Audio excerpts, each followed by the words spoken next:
그러면 죽음 준비가 무엇인지 본격적으로 얘기를 해보도록 하겠습니다. 죽음 준비는 이게 결론입니다. 이것만 들으셔도 됩니다. 죽음 준비는 당장 죽자는 것 아닙니다. 많은 분들이 죽음 준비하면 재수 없어서 무엇인가 빨리 죽음이 올 것 같다 하시는데 천만의 말씀입니다. 죽음 준비는 당장 죽자는 게 아니고 죽는 방법을 연구하는 게 아닙니다. 죽음을 체험하는 것이 아닙니다. 그럼 뭐냐? 바로 메멘토 모리, 죽는다는 것을 기억하라는 뜻의 라틴어입니다. 메멘토 모리 아시죠? 죽는다는 것을 기억하라 이겁니다. 그럼 많은 분들이 그래요. 살아있는 모든 게 죽는다는 거 다 알아. 아는데 뭐 나도 알아. 알면 뭐 합니까? 난 아니라고 생각하니까요. 근데 죽는다는 것을 기억하고 살면 그거 우울하고 칙칙해서 어떻게 사냐고 이러시거든요. 그렇지 않습니다. 죽는다는 것을 기억하고 언제 어디서 어떻게 올지 모르는 죽음을 생각하면서 사는 것은 삶이 달라진다는 것이죠. 그걸 죽음의 역설이라고 합니다. 살아서 죽음을 생각하면, 제가 아까 아버지 이야기할 때도 말씀드릴 때도 마음이 뭉클했어요. 그런데 삶에서 죽음을 보면 아프고 슬프고 서운하고 마음이 아프고 힘들죠. 그러나 우리가 죽음 쪽에서 삶을 보면요, 이것이 오늘 마지막일 수 있지 않습니까? 그렇죠? 지금 만난 이분이 내 마지막 옆자리 친구일 수 있지 않습니까? 그러면 삶의 무게가 달라진다는 것이죠. 삶에서 죽음을 보면 힘들고 아프지만 죽음에서 삶을 보면 더없이 소중하고 행복하다면 이것이 바로 죽음의 역설이다, 이렇게 생각할 수 있을 것 같고요. 그러면 죽음 준비 왜 필요한지 한번 볼까요? 죽음 준비가 필요한 이유는 죽음에 대해서 우리가 아는 게 있고 모르는 게 있기 때문입니다. 근데 다행히 죽음에 대해서 우리가 모르는 건 3가지고요. 아는 거는 5가지입니다. 이 빨간 불빛이 안 보이시나 봐요. 예, 됐습니다. 죽음에 대해서 우리가 모르는 것 3가지, 아는 것 5가지인데 이것은 어느 이론도 아닙니다. 제가 어르신들하고 수업을 하고 제가 공부하면서 만들어낸 것이어서 더 많은 것을 덧붙이실 수도 있는데, 여기 오신 분 가운데 언제 죽을지 아는 분 계시나요? 모르죠. 저는 이런 생각 많이 합니다. 아는 게 행복하지 않을까? 우리가 올림픽을 앞두고도 D-100 이렇게 쓰잖아요. 근데 제 생각에는 모르는 것이 유익하기 때문이 아닐까, 이런 생각이 듭니다. 언제 죽을지 모르는 거죠. 언제 죽을지 모르는 겁니다. 그래서 저는 하나님께서 유익하기 때문에 이것은 모르는 것으로, 우리 인류의 많은 비밀이 과학으로 해서 밝혀졌지만 죽음은 아직도 신비인 이유는 이것은 신비인 채로 하나님 안에 있는 것이 더 유익하기 때문에 이대로 두신 것이 아닌가, 이런 생각을 하고 있습니다. 그 다음에 어디서 죽을지 모릅니다. 한국은 병원에서 돌아가시는 경우가 75%를 넘어갔어요. 예전에는 집에서 돌아가시는 것이 좋은 일이고, 병원에 계시면 객사라고 해서 위독하면 아이고 이제 집으로 모셔가셔서 마지막을 보내세요 했는데, 이제는 병원에서 돌아가시는 퍼센트가 75%를 넘어섰는데 병원에서 돌아가시는 것도 다행이라고들 말씀하세요. 왜냐하면 너무 위험한 사회여서 길에서 또 바다에서 산에서 사건 사고가 너무 많죠. 어디서 죽을지 모르는 거 모릅니다. 아무리 그래도. 그 다음에는 어떻게 죽을지 몰라요. 많은 분들이 촛불이 꺼지듯이 노년에 그냥 스르르 떠나는 게 제일 좋다는데 그게 쉽지가 않습니다. 또 연명의료가 발달해 있어서 쉽게 가기가 어렵다고요. 그렇다고 갑자기 쓰러지면 너무 허망하죠. 그러면 어떤 게 좋을까? 그래서 이제 대한민국 어르신들이 좋아하는 게 숫자가 9988 234입니다. 99는 99세까지, 88은 팔팔하게 살다가 딱 이틀만 아프고 3일째 되는 날, 죽을 사자, 죽는 게 복이다. 그래서 건배할 때, 어르신들 모임에서 건배할 때는 9988 하면 한쪽에서 234 이렇게 짠 하시는 경우도 많고 노래도 있습니다. 그럼 언제 어디서 어떻게 죽을지 모르는 건 모르는 채로 놔둡니다. 우리가 모르는 것을 인정할 때 배움이 있어요. 모르는데 아는 척하면 배움이 있기가 어려운데 우리가 아는 거 한번 보도록 하겠습니다. 화면 주시고요. 누구나 죽습니다. 남자도 여자도, 또 미국 국적인 분도 한국 국적인 분도, 가난하신 분도 부자이신 분도 죽습니다. 누구나 죽습니다. 거기다가 하나 더 붙이면 순서가 없습니다. 그래서 지금 이제 조금 시간이 지나니까 졸리신 분들 계신가 본데 따라서 한번 해보시기 바랍니다. 남녀, 노소, 빈부, 국적, 불문. 이어서 해보겠습니다. 제가 남녀노소 빈부 국적 불문. 이것이 죽음의 평등성입니다. 남녀노소 빈부 국적, 누구나 죽습니다. 거기다가 순서가 없습니다. 올 때는 순서가 있어도 갈 때는 순서가 없기 때문이죠. 그 다음에 아무것도 가져가지 못합니다. 빈손으로 와서 빈손으로 가는데 원망과 미움을 안고 가시는 분들이 계시죠. 그것을 내려놓는 것이 죽음 준비에 들어있는 까닭이기도 합니다. 우리 아무것도 가져가지 못해. 눈에 넣어도 아프지 않다는 자녀, 내가 어떻게 이룬 재산인데 다 두고 가야 되는 것이죠. 그것이 인생의 숙명이고 운명입니다. 거기다 누구도 대신할 수 없어요. 누구도 대신할 수. 물론 교통사고가 날 뻔한 어린아이를 젊은 청년이 구하고 떠나는 경우도 있죠. 의롭게. 근데 왜 대신하지 못합니까? 그 살아난 아이가 영생을 얻은 건 아니죠. 그 아이도 때가 되면 죽기 때문입니다. 누구도 대신하지 못합니다. 거기다가 경험할 수 없어요. 경험할 수 있다면 제가 손들고 갔다가 와서 그곳이 얼마나 아름다운지 말씀해 드리고 싶은데 경험할 수 없습니다. 죽음 준비는 이 5가지 아는 것에서 시작합니다. 누구나 죽고 순서가 없기 때문에 사실은 세대별 죽음 준비 교육이 필요합니다. 한국은 노년으로 시작했고 지금은 중장년까지 내려갔는데 사실은 어린아이들도 사별합니다. 또 아이가 아파서 아동 호스피스에서 내가 떠나기를 받아들이는 아이들도 있어요. 청소년들 어려움 때문에 생명을 내려놓는 경우가 있어요. 스스로 떠나는 경우가 있죠. 그런 경우 중장년은 물론이고, 그래서 사실은 누구나 죽고 순서가 없기 때문에 세대별로 세분화된 전문가들이 들어가는 죽음 준비 교육이 필요하고요. 아무것도 가져가지 못하기 때문에 우리가 정리하죠. 용서와 화해와 감사. 그것은 다른 사람과의 용서, 다른 사람과 화해, 다른 사람에게 감사도 있지만 나 자신을 용서하고 나 자신과 화해하고 나 자신에게 감사하는 겁니다. 아유, 그때 그런 실수만 안 했어도 내가 지금 편히 살 수 있는 것인데 내가 정말 바보야가 아니라 그럼에도 불구하고 최선을 다해서 살았으니 장하다. 이 정도 이렇게 이만큼 살아있는 것이 장하다고 할 수 있는 그런 것들. 거기에 함께 아무것도 가져가지 못하니까 정리할 것들이 있죠. 유언과 상속도 정리해야 되고요. 그다음에 누구도 대신하지 못하기 때문에 죽음 준비는 내가 해야 되는 겁니다. 물론 장례는 남은 분들이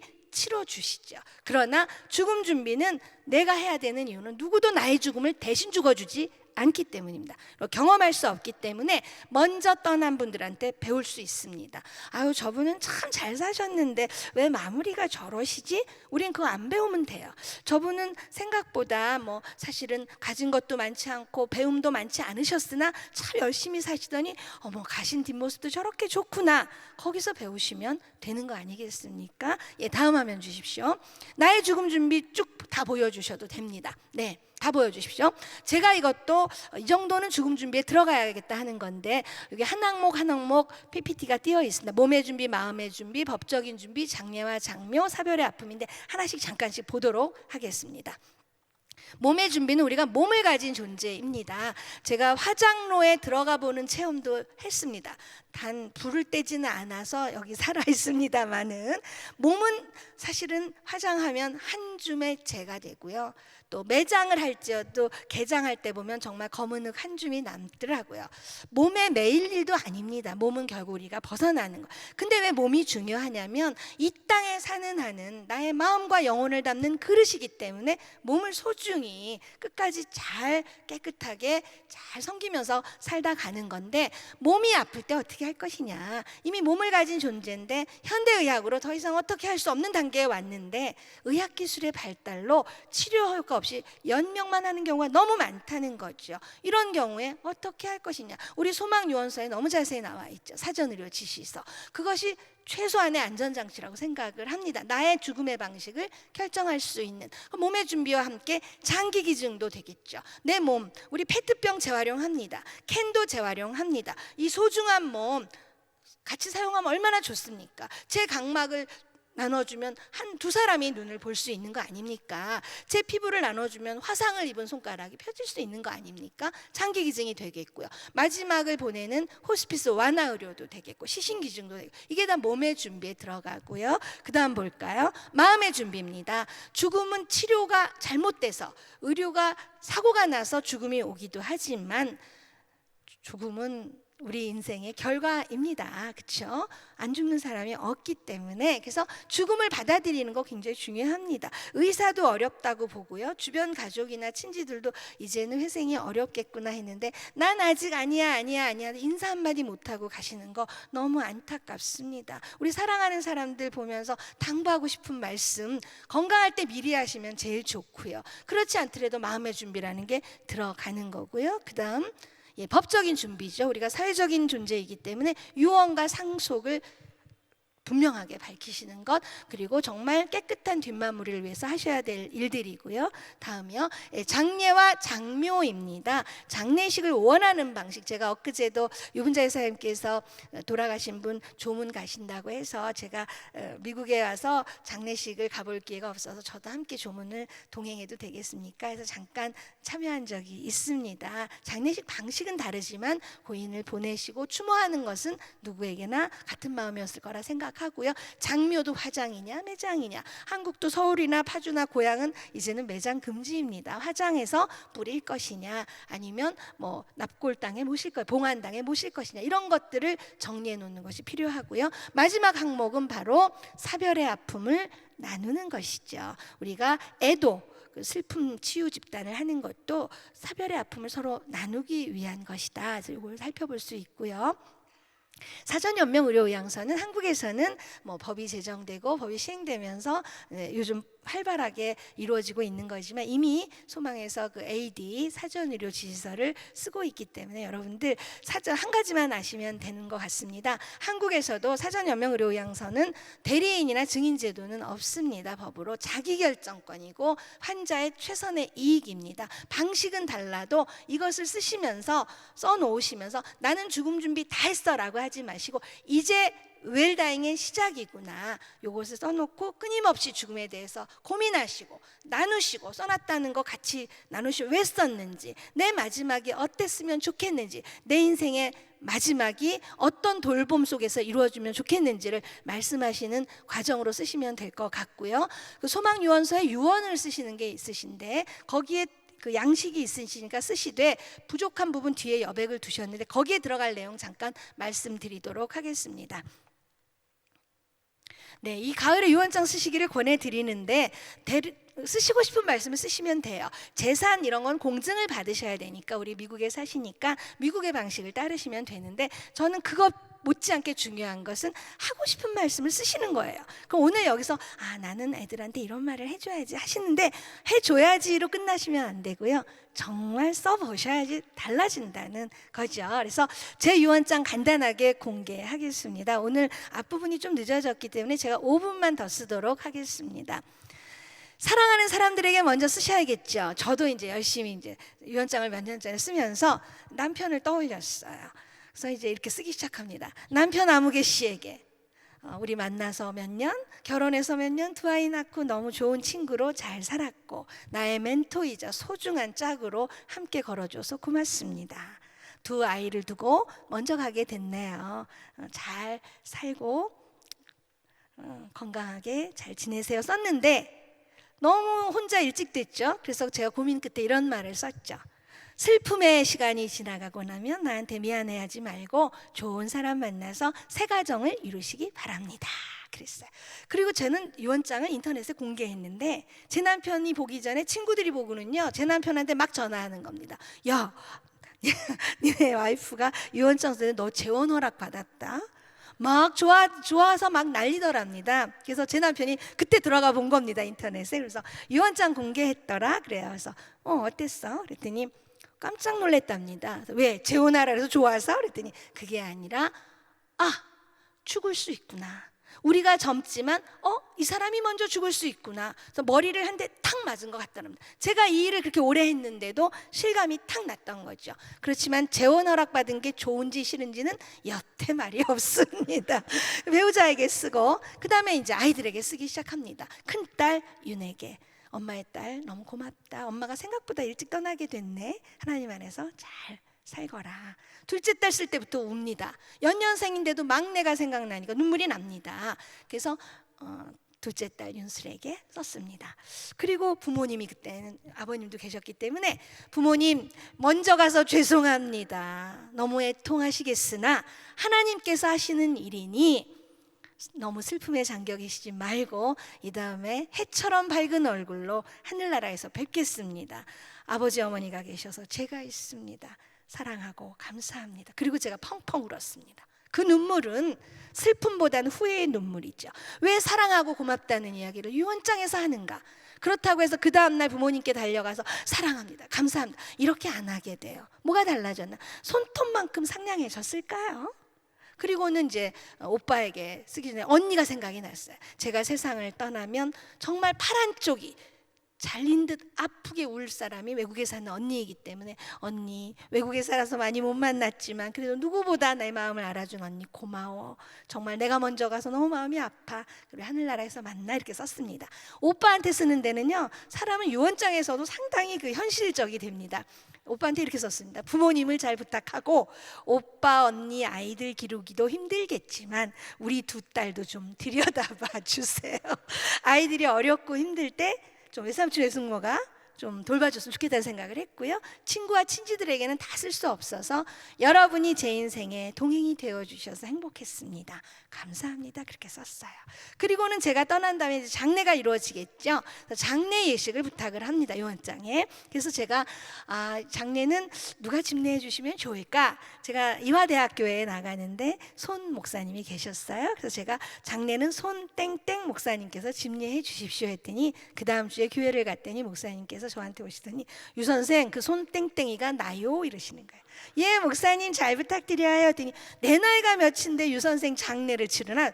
목사님 순서가 없는 줄 압니다. 그랬더니 그렇지 하시더니, 그 다음부터는 저를 볼 때마다 내가 건강관리 잘하고 있어, 유 선생 장례 치러주려고 하시면서 죽음에 대해서 다시 한번, 아무리 목사님이시지만 현실의 죽음에 대해서 다시 생각을 하시게 되셨다고 합니다. 제 그 PPT를 좀 띄워주십시오. 글씨를 봐야 됩니다.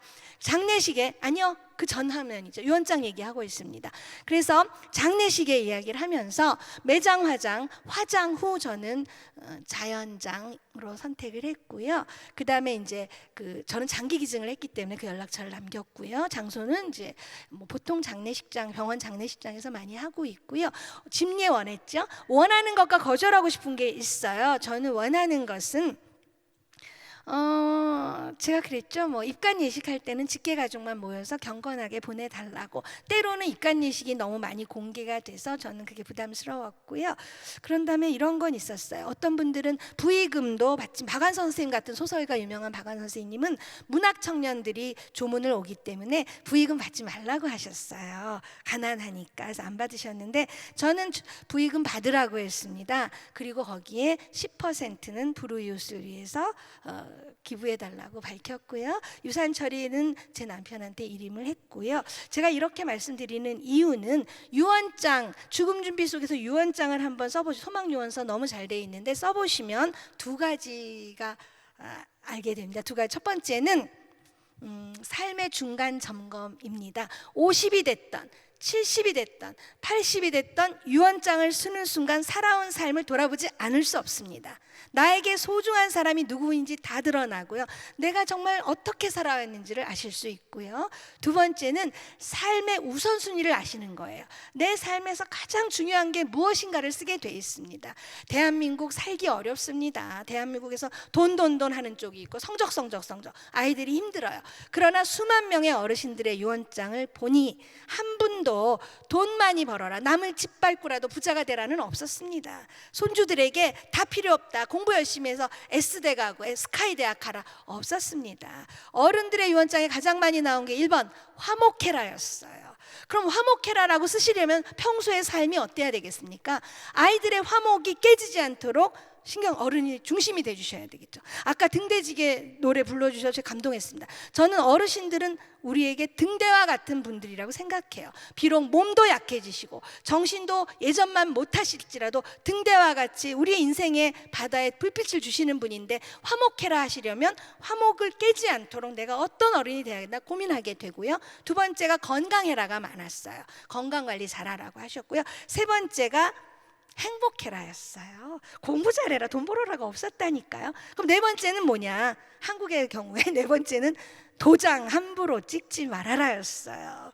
아마 여기도 사인 굉장히 신중하게 하셔야 되죠. 내가 도장을 잘못 찍어서 집을 날렸어, 이렇게 말씀하시는 분이 많으셨는데, 이런 유언장을 통해서 인생의 중간점검, 그 다음에 내 삶의 우선순위를 알 수 있는 아주 소중한 기회가 될 것이기 때문에, 부족하지만 제 유언장 쉽죠? 제가 유언장 쓴 걸 말씀드렸는데 그렇게 어렵지 않게 느끼셨을 겁니다. 예, 다음 화면 주십시오. 마지막 화면입니다.